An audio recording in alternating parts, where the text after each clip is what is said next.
One should hear, glorify and meditate upon the wonderful transcendental activities of the Lord. One should specifically become absorbed in the appearance, activities, qualities, and holy names of the Supreme Personality of Godhead. Thus inspired, one should perform all of one's daily activities as an offering to the Lord. One should perform sacrifice, charity and penance exclusively for the Lord's satisfaction. Similarly, one should chant only those mantras which glorify the Supreme Personality of Godhead, and all one's religious activities should be performed as an offering to the Lord. Whatever one finds pleasing or enjoyable, he should immediately offer to the Supreme Lord, and even his wife, children, home and very life air, he should offer at the lotus feet of the Supreme Personality of Godhead. Therefore, in Bhagavad Gita, Lord Krishna has ordered, Yat karoshi, yat jahoshi, yat karoshi, yat ashnasi, yat shahoshi, yadasi, yat tapasyasi kaunteya, tat karushva madartana. O son of Kunti, all that you do, all that you eat, all that you offer and give away, and all austerities that you perform should be done as an offering unto me. Srila Prabhupada has commented on this verse as follows. Thus it is the duty of everyone to mold his life in such a way that he will not forget Krishna in any circumstance. Everyone has to work for maintenance of his body and soul together. And Krishna recommends herein that one should work for him. Everyone has to eat something to live. Therefore he should accept the remnants of foodstuffs offered to Krishna. Any civilized man has to perform some religious ritualistic ceremonies. Therefore Krishna recommends, do it for me. And this is called archana. Everyone has a tendency to give something in charity. Krishna says, give it to me. And this means that all surplus money accumulated should be utilized in furthering the Krishna consciousness movement. Nowadays, people are very much inclined to the meditational process, which is not practical in this age. But if anyone practices meditating on Krishna 24 hours by chanting the Hare Krishna mantra around his beads, he is surely the greatest yogi, as substantiated by the 6th chapter of Bhagavad Gita. End of Prabhupada's quotes. Many persons who become attracted to the devotional service of Krishna are bewildered by the material possessions, reputation or skills they have accumulated by their previous material activities. According to Srila Jiva Goswami, these two verses indicate that all such material opulences accumulated by one's previous karma should be used as an offering to the Supreme Personality of Godhead. One's fame, education, wealth and so on should all be used to carry out the mission of the Supreme Personality of Godhead.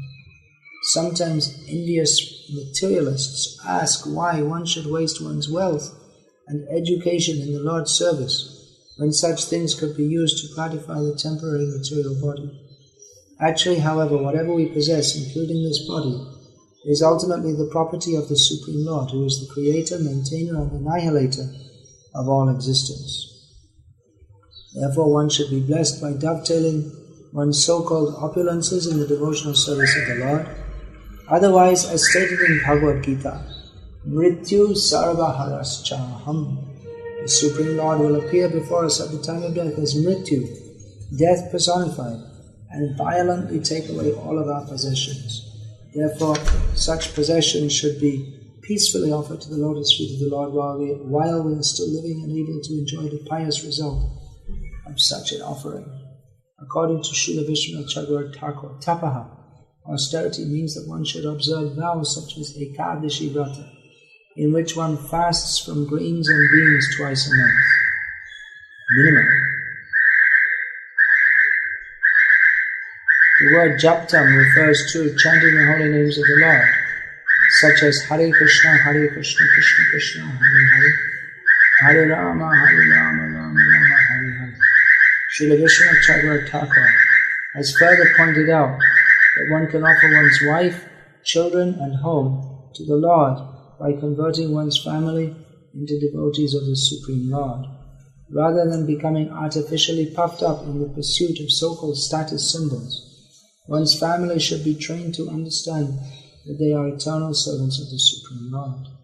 And when the entire family becomes dedicated to the Lord's service, a very beautiful situation is created. Srila Bhakti Siddhant Saraswati Thakur has pointed out that if a human being is not initiated into the process of Bhagavad Dharma, he must depend upon the uncertain knowledge derived from his gross material senses. Indifferent to the sublime descriptions of the Lord's eternal appearances, pastimes, and innumerable transcendental qualities, the faithless materialist wanders about on the platform of mundane enjoyment.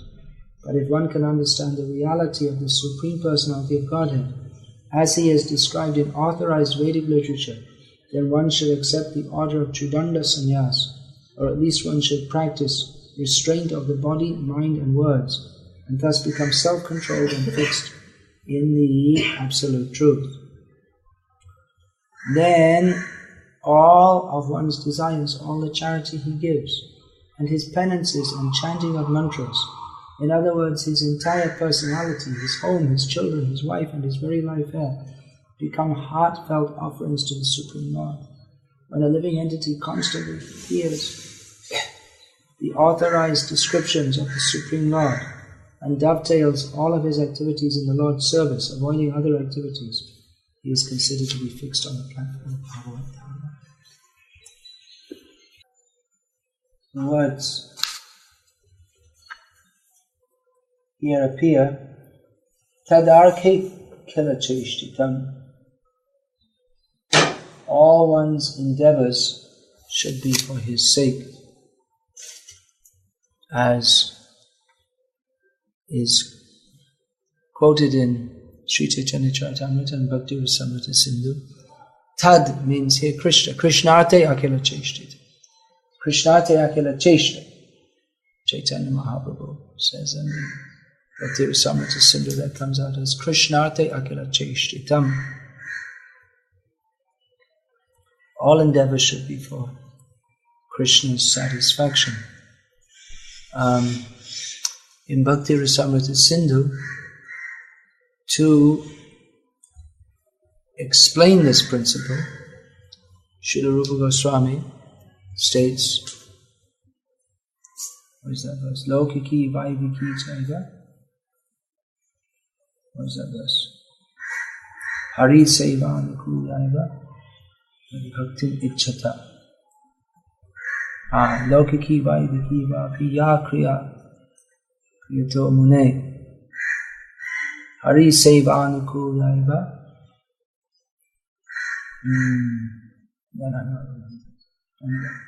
The purport is that all activities, whether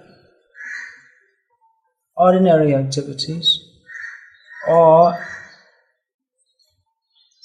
those enjoined in Shastra, or it could mean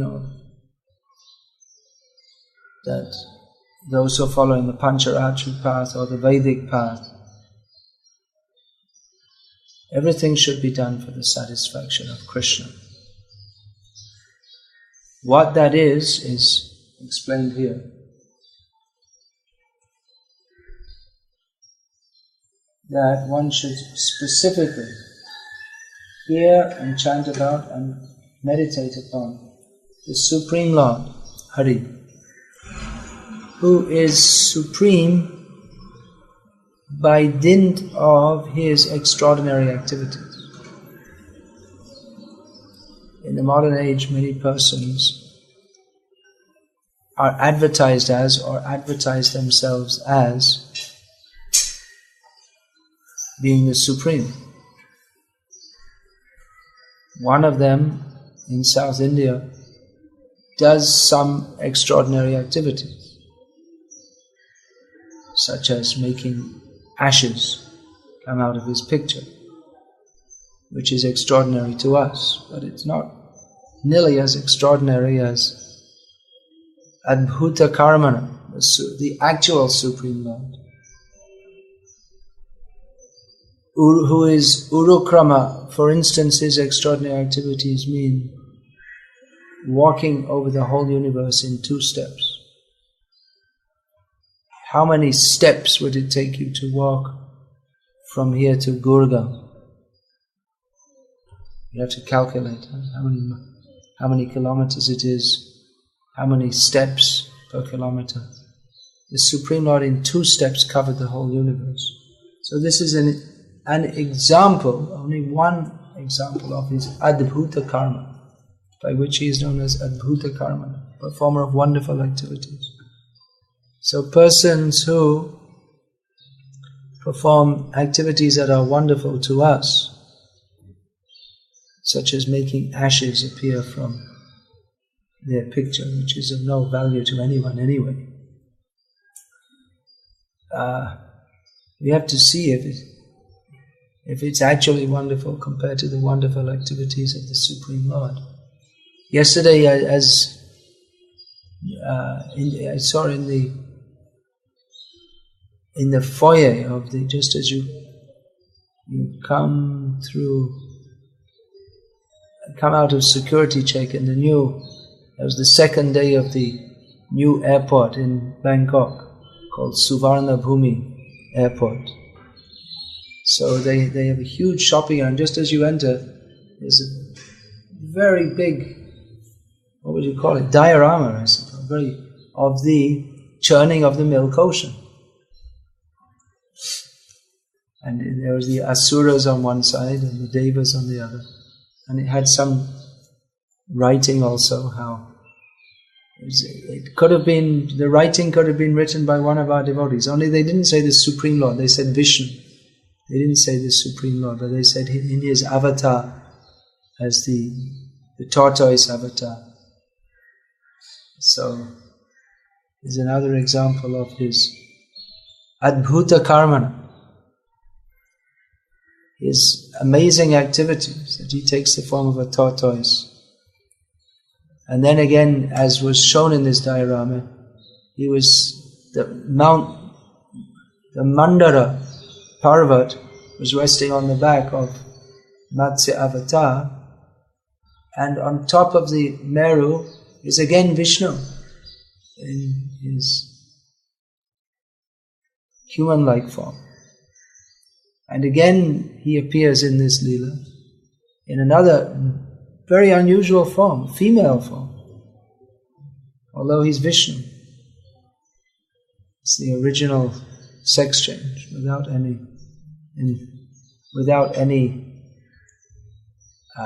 contamination. People in the modern age have sex change operations. I think that's not very common in India, is it? It's there in the West. Not very common, but some people think, someone who's a man thinks, well, I'd rather be a woman. And a woman thinks, well, I'd rather be a man, and they do something. I don't know. I think it's mostly for people who have double genitals or something. People have bad karma. There's so much emphasis on sex, it makes people crazy. So Adbhuta karma,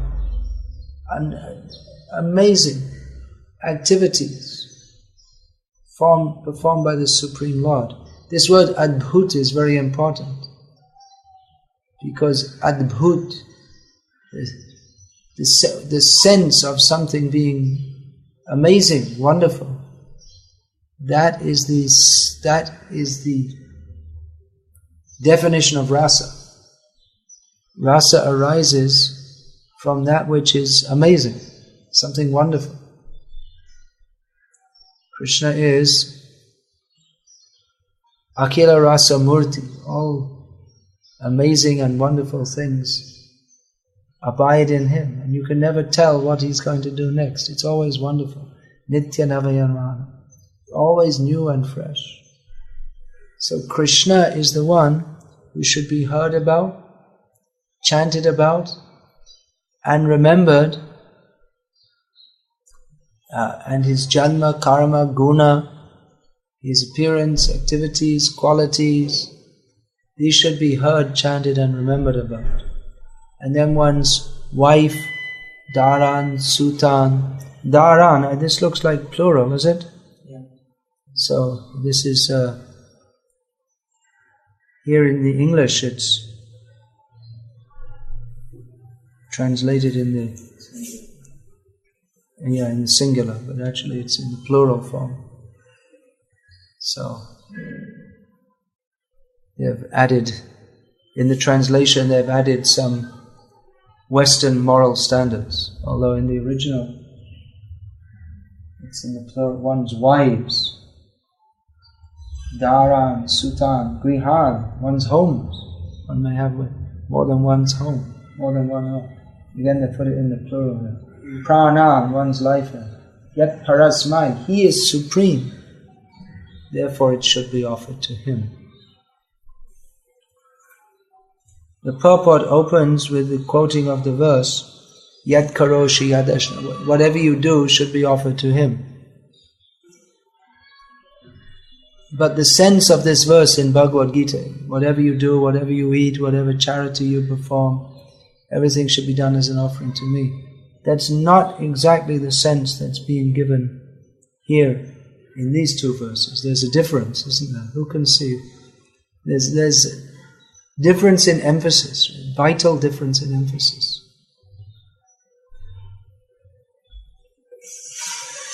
Krishna, I think Krishna is emphasizing devotion to himself. No, I was going to say round the other way. This is more on the level of karma yoga and at the level before bhakti yoga. That, well, whatever you're doing, don't forget to offer it to me.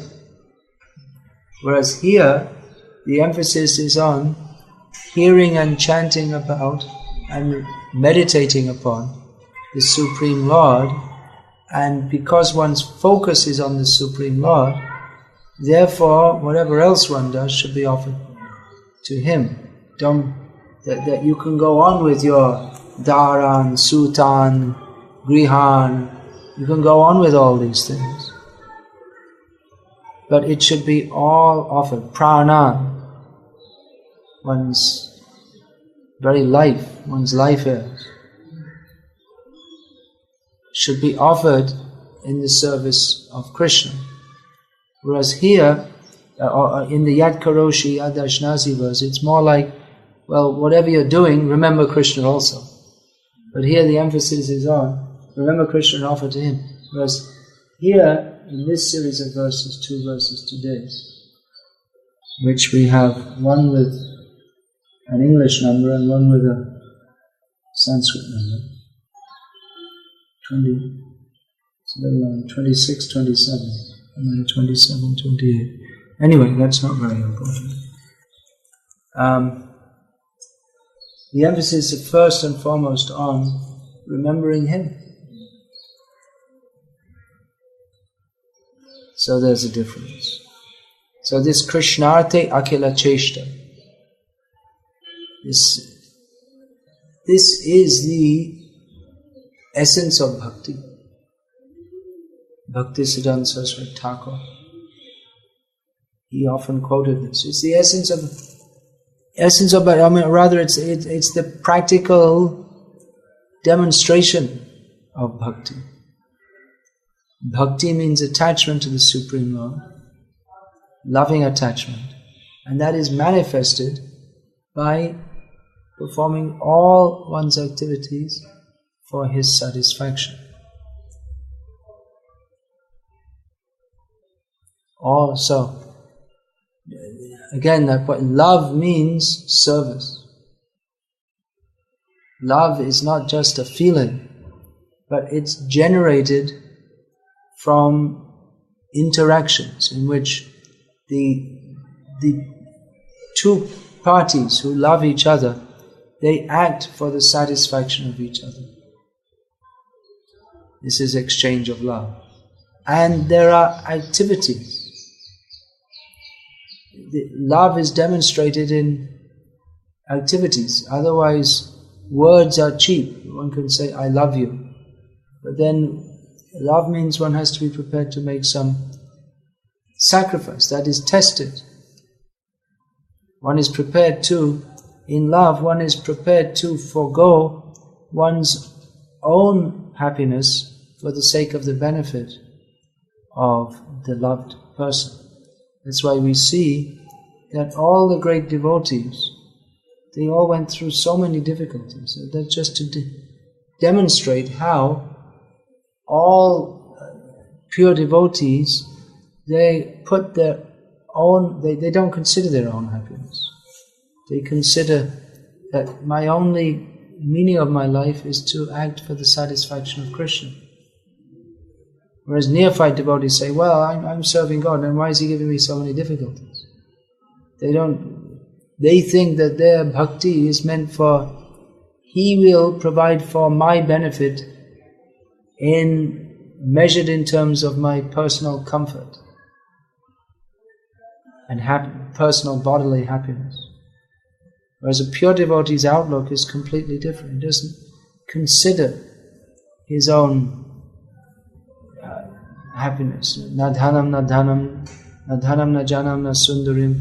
This Bhaktivinoda Thakur has extrapolated more. I don't want nahi magi deha sukha. I don't want any bodily happiness. Nothing. Only acting for the satisfaction of Krishna. So and doing that shows that demonstrates that one's love is genuine. Otherwise there are many fair weather friends. One has friends, as long as one has money, he'll have many friends. When his money runs out, his friends run out too.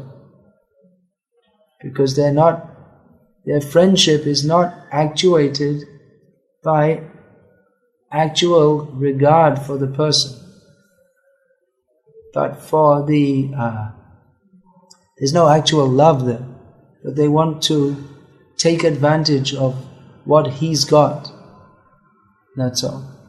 There's no actual love. So that's interesting. Also here, it's stated, Parasmai Nivedanam. Everything should be offered to Him because He's the Supreme.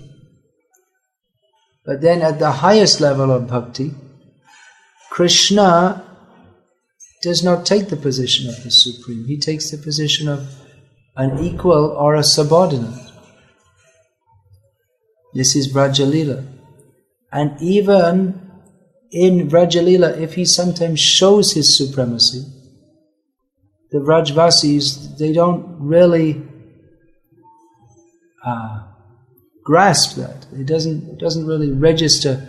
It doesn't become a major. It doesn't make any difference to the way they see Krishna, because for them, their love for Him just unmotivated. They don't want anything. They just love Him, even if He treats them apparently badly. This is most astonishing, because you love someone for their good qualities, and one loves Krishna, janma karma gunanam, for His good qualities. But Krishna, especially in Vrajalila, doesn't appear to have good qualities. He's enchanting by His beautiful form, His beautiful flute playing, His beautiful bodily sense, His joking, His so many things. But then He totally disappoints all the Vrajavasis by leaving them and saying, I'll come back, and doesn't come back. So it appears that all the attractive qualities He had were nullified by His. He appears to be, we find in the words of Chaitanya Mahaprabhu, Lampat, speaking in the mood of Radharani. He says Lampat. Lampat means a man who enjoys women and then just drops them. Enjoys and drops. There's no responsibility. In civilized society, there's family life. So one is allowed to enjoy sense gratification, but there's a little bit of enjoyment and a lot of responsibility. So persons who simply want to enjoy but don't want to take the responsibility, then they are condemned. But then Krishna, He appears to be like that. Of course, we should be very careful in our estimation. When Radharani speaks like that, we should be very careful, because Krishna's Lampatya, his debauchery is on the level far beyond mundane morality. Ananda chinmaya rasa pratibhavitabihi. It is on the transcendental level of divine pleasure-giving ras, that which is generated from the sense of wonder in transcendental existence. Transcendental rasa means beyond the three modes of material nature, beyond the sphere of exploitation. Krishna appears to exploit in his Vraja Leela, but there's no exploitation. His apparent bad qualities, they simply nourish the love of his totally unself-motivated devotees. It actually increases their bhakti more and more and more, as they find that they cannot forget Krishna, even though to them it seems that Krishna has forgotten them. Although of course Krishna never can forget. This is described in this 11th canto of Bhagavatam, which mostly consists of the Uddhava Gita, Krishna speaking to Uddhava. So, it's similar in many ways to Bhagavad Gita, which he spoke to Arjuna. But actually, although Arjuna is a completely pure devotee, nevertheless Uddhava is even closer to Krishna than Arjuna. And also Krishna was speaking privately to Uddhava, whereas not so privately to Arjuna. So Krishna revealed to Uddhava some very when he was speaking of the glories of his devotees, and he openly tells Uddhava that of all my devotees, nothing can compare to the gopis of Vrindavan, how they have sacrificed everything for me. So Krishna is very open with, and of course Uddhava, he already knows this because Krishna is speaking this to Uddhava just before he leaves this world. This Uddhava Gita. So Uddhava has already been sent to Vrindavan to bring a message from Krishna to the gopis. And at that time, Uddhava, message from Krishna to the Vrajavasis.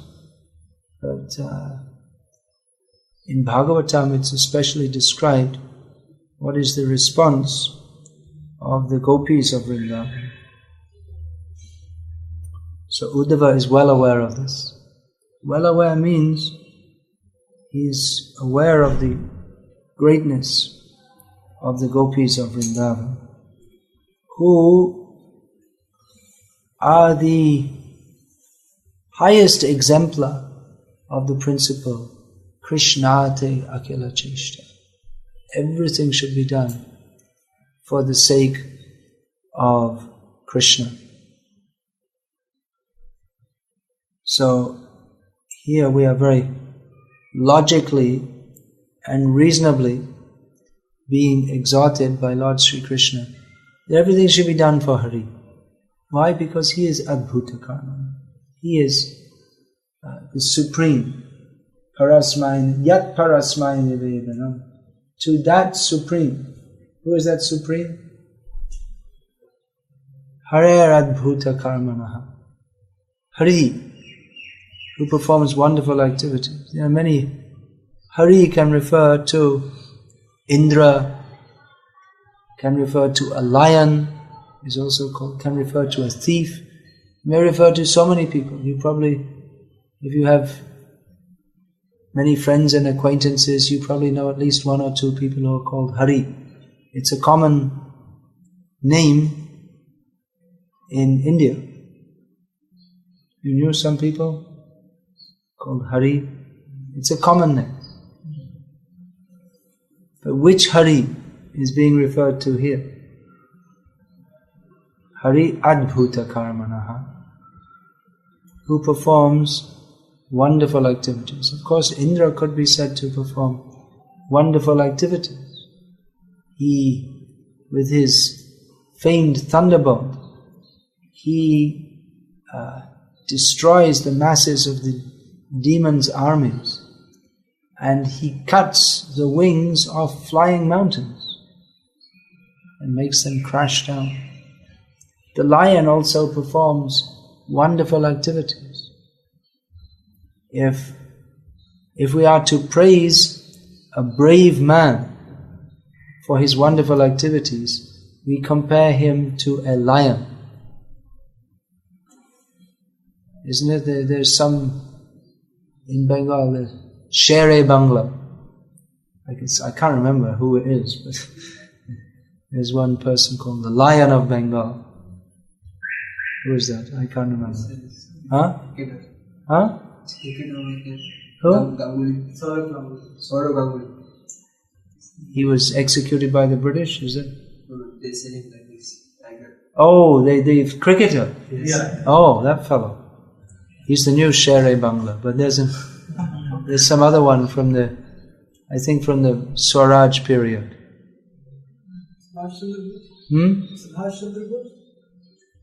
Maybe Subhash Chandra Bose. I think it's someone else though. It was in East Bengal. We used to hear this term. The Lion of Bengal. So someone who performs wonderful activities. But this example, there are so many, but this Urukram avatar is often given as the example. He's both Vamana and Urukrama, which are contradictory terms. Vamana means very small. He's not just Vamana, we should full name Vamana Avatar or Vamana Dev.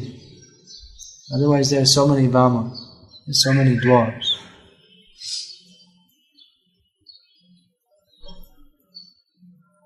So he's very short, but then great steps, very big steps. So a dwarf cannot take very big steps, but he takes very big steps, bigger than we can imagine. He's beyond our imagination. But he's so kind that he becomes accessible to us. He doesn't remain in his massive form, conquering or stepping over the universe, but he remains as a small boy. First of all, as Indranuj, he was in the court of Indra, where Indra sometimes used, he's my younger brother, nice little boy. And then again as the doorkeeper of Bali Maharaj. So this is wonderful about the Supreme Lord, that even he is so wonderful, but he makes himself accessible and even apparently subordinate to his devotees. So this is the thrust of Srimad Bhagavatam. How we can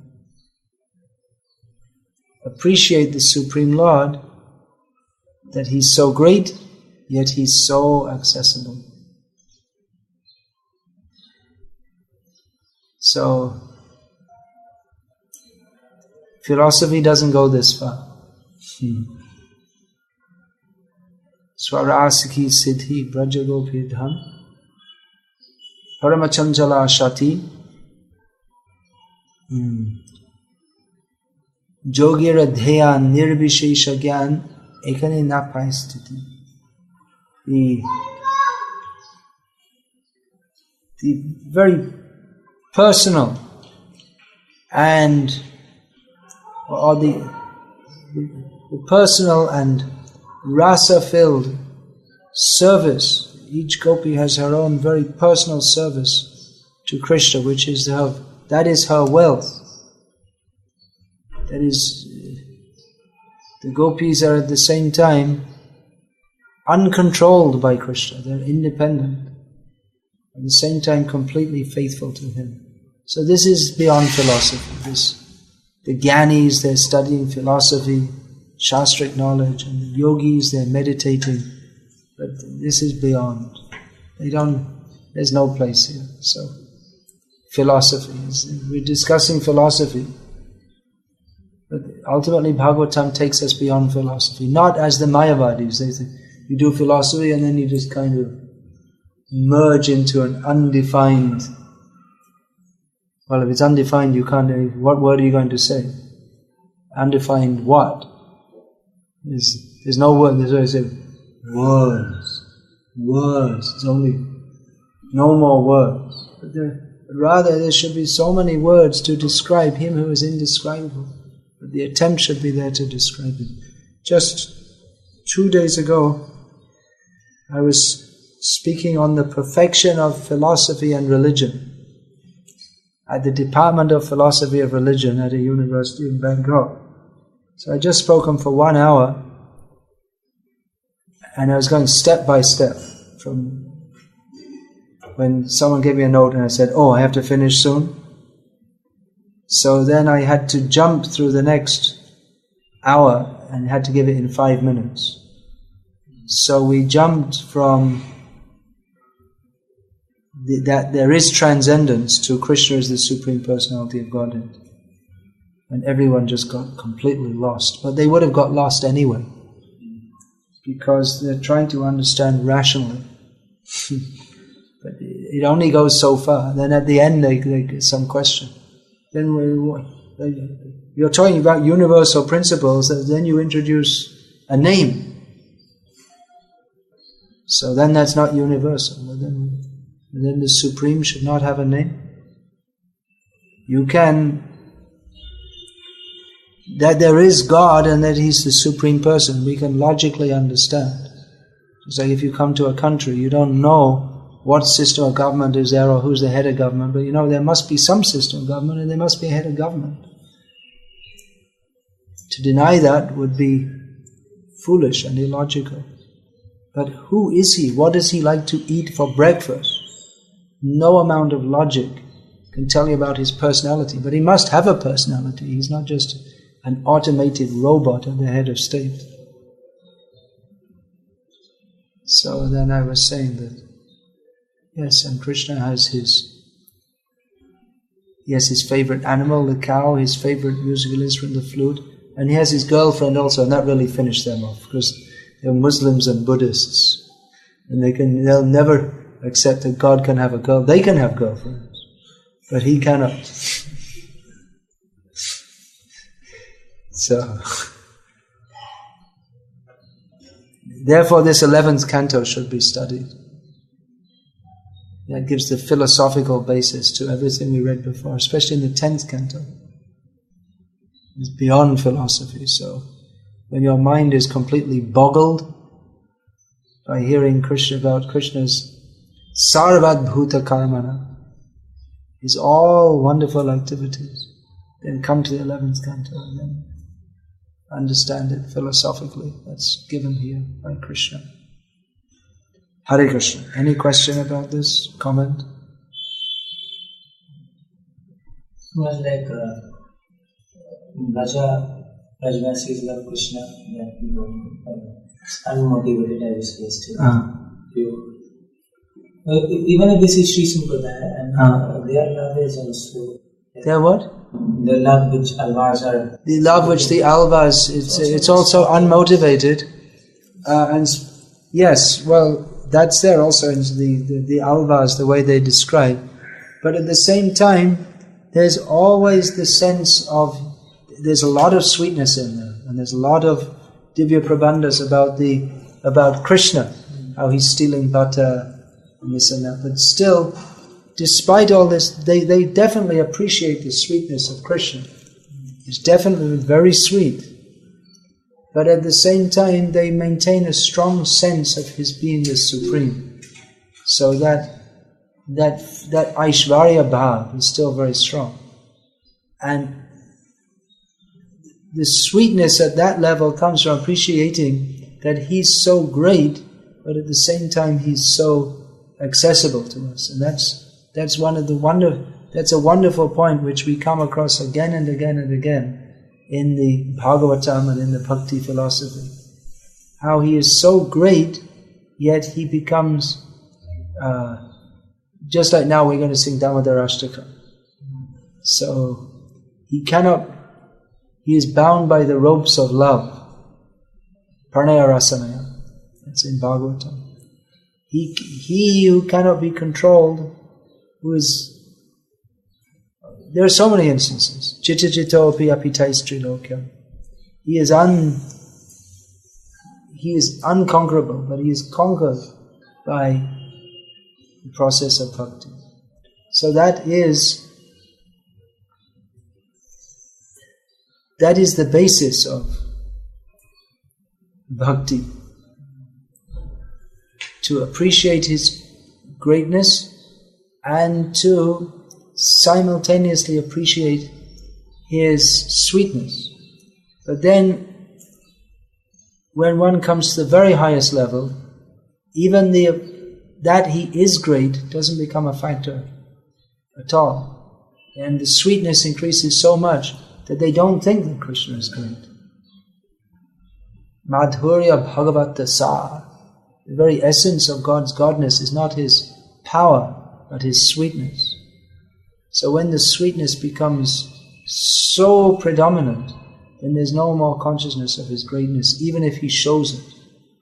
Just like Mother Yashoda she sees Krishna's Vishvarup within his mouth, and it just starts to make some impression on her, but then she forgets immediately when Krishna wants to be fed, and then she forgets completely about his greatness. So sometimes even in Vrajalila, Krishna shows his greatness, just his opulence, just to add to the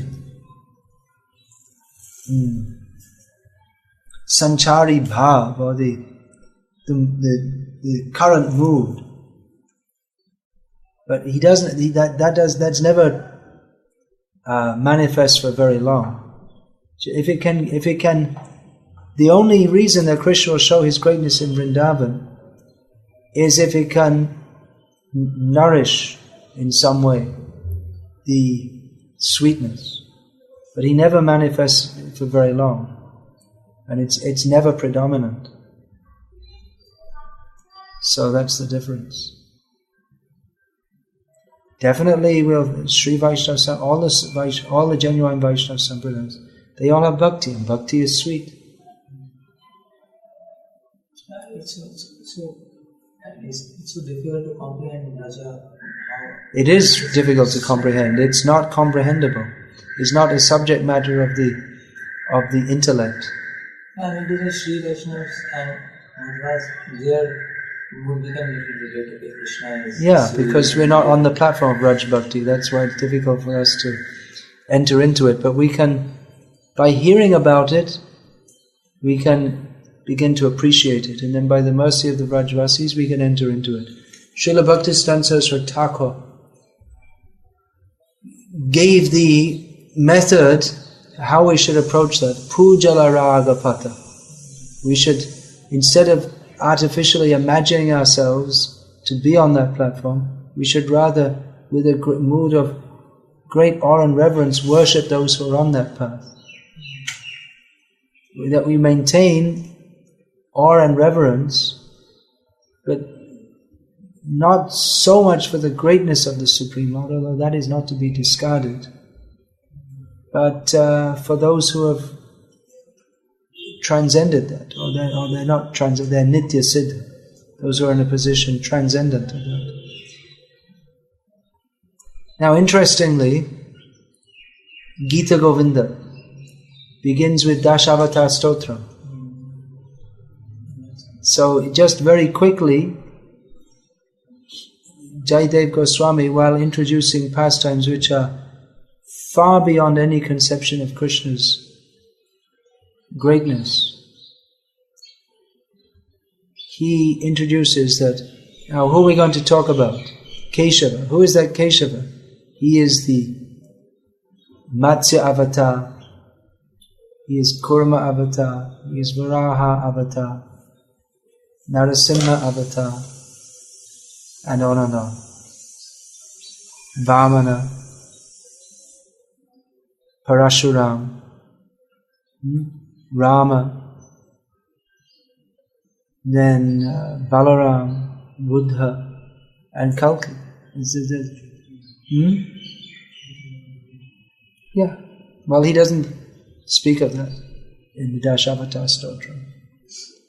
So Keshavadrita, he's the great Supreme Lord who, in the waters of devastation, he appeared as a fish and gave the Vedas. So his hearers must be aware of this. But then again, he again goes on to another stotram in which immediately the mood turns to, well, this is also this Dashavata stotram. That's also, but very sweet. But then he goes on to this, what is that? Shrita Kamala Kucha Mandala hai. He goes on to the Supreme Lord who's lying on the breasts of Lakshmi. So he immediately the mood, still praising him, but it becomes, then the mood switches to one of sweetness, where sweetness is predominant. It's not lacking in the Dashavata Stotra. It becomes emphasized, and then it becomes. So the whole Gita Govinda, it's just churning the sweetness. The very language is all very sweet. Everything is sweet. Madhuram, madhuram, madhuram, madhuram.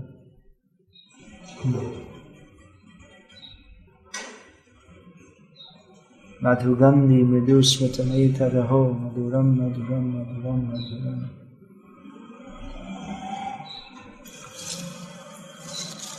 Of course, as long as we have any taste for the supposed sweetness of this material world, we're not eligible to taste this, to fully taste the sweetness of the Supreme Lord, although we can begin to do so.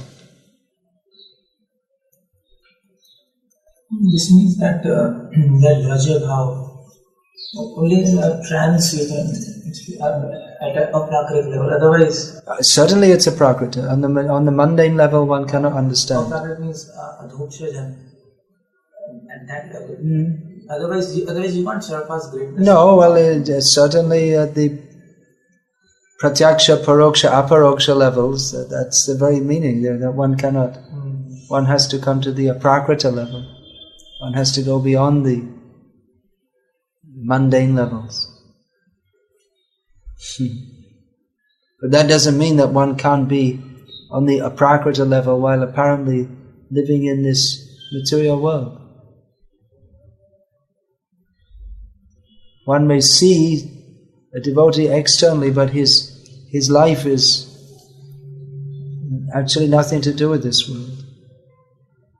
Bhaktivinoda Thakur, Amita Shananda Shukada Bashi, Radhika Madhava Charanadasi. I'm in Swananda Sukha, the Kunj, which looks to the materialist like part of Bengal, but actually he's living his existence. He's a retired government officer, made his country home on the banks of the Saraswati, Jalangi River, in Navadvip. Pious man, religious man, has retired early to lead a religious life. But he doesn't see himself like that. He sees himself as the intimate maidservant of Radha Krishna. So we should worship the Acharyas. Their realization is so high, so wonderful. The Alvas also, they're on a platform, is just astonishingly wonderful. I always like to remember the story of Kulashekha Alva, who was a king. And he was sitting and listening to Ramayana. And then they hear how all the armies of the monkeys are being gathered to attack Lanka, and he orders, "Come, bring out the army, bring out the troops, we're going to march." And with great difficulty his ministers restrain him. And then they have to tell the sadhus, stop telling Ram Leela, we're going to lose our king. And they lost him because he said, "I can't stay here anymore." But he wasn't just hearing it, but he was there. In his meditation he was there. That, what am I doing sitting here? I'm a king, I've got my army, let's go and join Ram. We're going to fight and kill Ravana. Let's go, he needs help. They couldn't, they had great difficulty, the ministers restraining. He was giving orders, "Okay, general, come here, get the troops ready, muster them up, get them armed. We're going now, immediately, start marching." So these are wonderful stories. Bhaktisiddhanta Saraswati, some of the earliest articles he wrote were the you could say the charitrams, the mini biographies of the Alvas.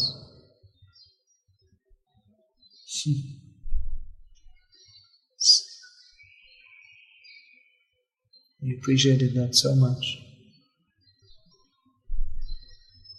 Hare